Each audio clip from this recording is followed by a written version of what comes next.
दूसरा है समूहवाचक।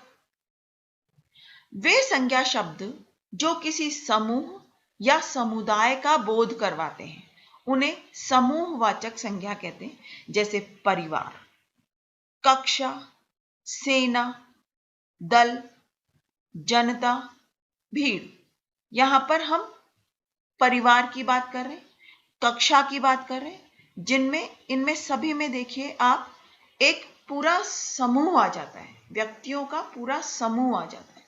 हम किसी पर्टिकुलर पर्सन की बात नहीं कर रहे, यानी विशेष व्यक्ति की बात नहीं कर रहे, वरन एक पूरे समूह की बात कर रहे हैं।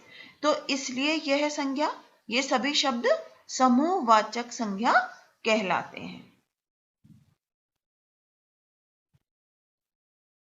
अब एक चीज ध्यान देने योग्य है, समूहवाचक संज्ञाओं के निम्न प्रयोग सुनिश्चित होते हैं, इन्हें बदला नहीं जा सकता। देखिए, पर्वतों की श्रृंखला होती है, नक्षत्रों का मंडल, तारों का पुंज, कागज का दस्ता, सैनिकों या स्वयंसेवकों का जत्था, चोरों का गिरोह, गायकों की मंडली, कर्मचारियों या मजदूरों का संघ, भेड़ों का झुंड और प्रतिनिधियों का शिष्टमंडल। इस प्रकार इनमें सभी में आप देख रहे होंगे कि पर्वतों का जो ग्रुप है, जो समूह है, उसे श्रृंखला ही कहा जाता है, इसे बदला नहीं जा सकता।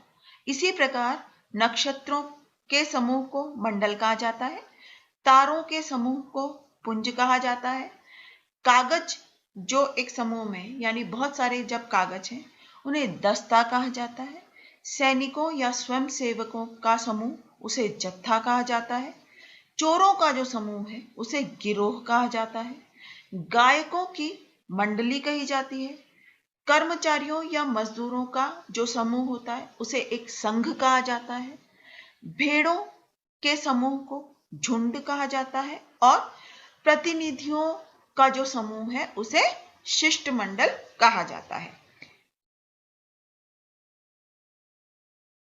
अब हम संज्ञा के तीसरे प्रकार भाववाचक संज्ञा के विषय में जानकारी प्राप्त करेंगे।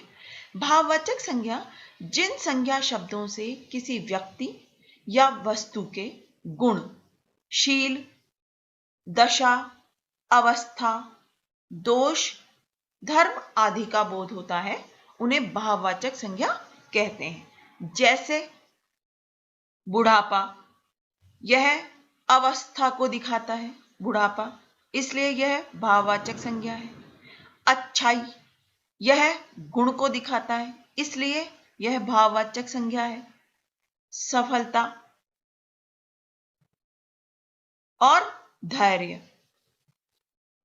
शांति और प्रेम, ये सभी किस में आते हैं? भाववाचक संज्ञाओं में आते हैं, क्योंकि ये सभी किसी भी वस्तु के या व्यक्ति के गुण, दशा, अवस्था, दोष इत्यादियों को दिखाते हैं, इसलिए। अब भाववाचक संज्ञा शब्दों का जातिवाचक संज्ञा के रूप में प्रयोग होता है। भाववाचक संज्ञाएं एक वचन में प्रयुक्त होती हैं, लेकिन जब उनका प्रयोग बहुवचन में किया जाता है तो वे जातिवाचक बन जाती हैं। ऐसे यह भी आवश्यक नहीं है कि सभी भाववाचक संज्ञाओं के साथ ऐसा होता है, लेकिन यह मैं आपको बताना चाहूंगी कि कुछ भाववाचक संज्ञाएं ऐसी होती हैं जिनका प्रयोग एक वचन में होता है, लेकिन अगर बहुवचन में उनका प्रयोग कर दिया जाता है तो वे जातिवाचक संज्ञा बन जाती है। जैसे बुराई, यह भाववाचक संज्ञा है, अगर हम इसका बहुवचन बुराइयां करते हैं तो बुराइयां यह जातिवाचक संज्ञा हो गई है। इसी प्रकार दूरी भाववाचक संज्ञा है और जातिवाचक में यह दूरियां शब्द बन जाता है, इसका यह दूरी का बहुवचन है। कुछ भाववाचक संज्ञाओं का बहुवचन नहीं हो सकता, नहीं होता। जैसे चंचलता, सुंदरता, शत्रुता, मित्रता आदि शब्दों का चंचलताओं, सुंदरताओं, शत्रुताओं आदि बहुवचन शब्दों का प्रयोग असंगत है। यदि हम ऐसा कर देंगे कि चंचलता का बहुवचन चंचलताओं, सुंदरता का बहुवचन सुंदरताओं, इस प्रकार यदि हम बहुवचन में बना देंगे तो उसका वह प्रयोग असंगत हो जाता है, यानी गलत हो जाता है। भाववाचक संज्ञा से उन गुणों का बोध होता है जिनका अनुभव हमारा मन या हृदय कर सकता है, किंतु हम उन्हें न तो स्पर्श कर सकते हैं न ही देख सकते हैं। जैसे क्रोध, मिठास, द्वेष, शत्रुता आदि।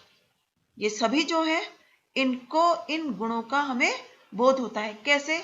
या तो अनुभव द्वारा, मन द्वारा और हृदय द्वारा। तो इस प्रकार हमारा मन और हृदय इनका अनुभव कर सकता है। इनको हम स्पर्श करके नहीं देख सकते, यानी स्पर्श ना तो कर सकते और ना ही आंखों से देखा जा सकता है। अब मैं आपको बता दूं, भाववाचक संज्ञाएं 4 प्रकार के शब्दों से बनाई जा सकती हैं, जिनमें सबसे पहले है जातिवाचक संज्ञा से।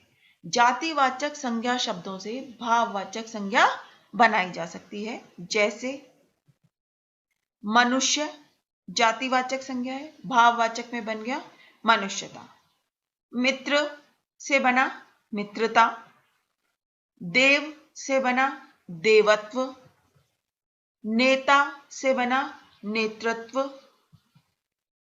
मजदूर से बना मजदूरी, चोर से बना चोरी, शिशु जो कि जातिवाचक संज्ञा है, इससे बना शैशव, और पंडित से बना पांडित्य। तो इस प्रकार से अन्य भी ऐसे जातिवाचक संज्ञा शब्द हैं जिनसे हम भाववाचक संज्ञा बना सकते हैं। यहां पर मैंने केवल आपको कुछ उदाहरणों द्वारा समझाने का प्रयत्न किया है। दूसरा है सर्वनाम शब्दों से। सर्वनाम शब्दों से भी भाववाचक संज्ञाएं बनती हैं। जैसे स्व, स्वत्व, अपना, अपनापन, निज से बना निजता और मम से बना ममत्व। तो इस प्रकार से सर्वनाम शब्दों से हमने भाववाचक संज्ञा किस प्रकार बनाई जा सकती है वह देखा। आगे विशेषण शब्दों से भी भाववाचक संज्ञाएं बनती हैं।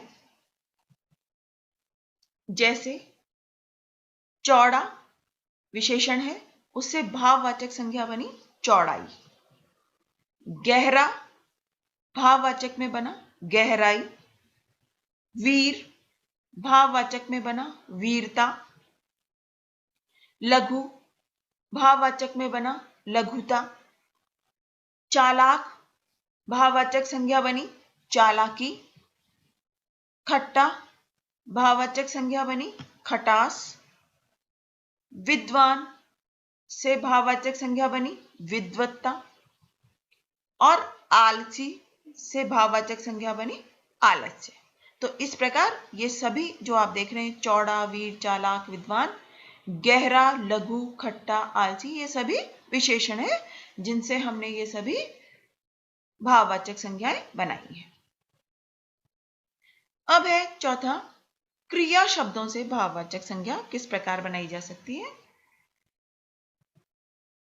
उदाहरण है लिखना क्रिया है, उससे भाववाचक संज्ञा बनी लिखाई। सींचना से बना सिंचाई। दिखाना से बना दिखावट। थकना से बना थकावट। बहना क्रिया है, उससे भाववाचक संज्ञा बनी बहाव। चलना, इससे भाववाचक संज्ञा बनी चाल। अब इनके अतिरिक्त, इन चारों के अतिरिक्त जातिवाचक संज्ञा, सर्वनाम शब्द, क्रिया शब्द, विशेषण शब्द, इनके इन चारों के अतिरिक्त एक अन्य यानी अव्यय भी हैं जिनसे भी भाववाचक संज्ञा बनाई जा सकती है। उसके विषय में यानी एक पांचवा भी प्रकार है अव्यय जिनसे भाववाचक संज्ञा बनाई जा सकती है। जैसे देखिए, दूर से बना दूरी, निकट से बना निकटता, धिक से बना धिक्कार। इस प्रकार अव्यय शब्दों से भी भाववाचक संज्ञाएं बनाई जा सकती हैं। तो दोस्तों, आज के वीडियो में बस इतना ही। अपने अगले वीडियो में हम सर्वनाम की बात करेंगे, सर्वनाम और उसके भेदों को जानेंगे। तो यदि अभी तक आपने हमारा चैनल सब्सक्राइब नहीं किया है तो जल्दी से सब्सक्राइब कर लें, क्योंकि आगे भी हम अन्य विषयों को लेकर आपके सामने प्रस्तुत होंगे। और यदि यह वीडियो आपको पसंद आया हो तो इसे लाइक करना न भूलें और अपने कमेंट्स भी जरूर लिखें।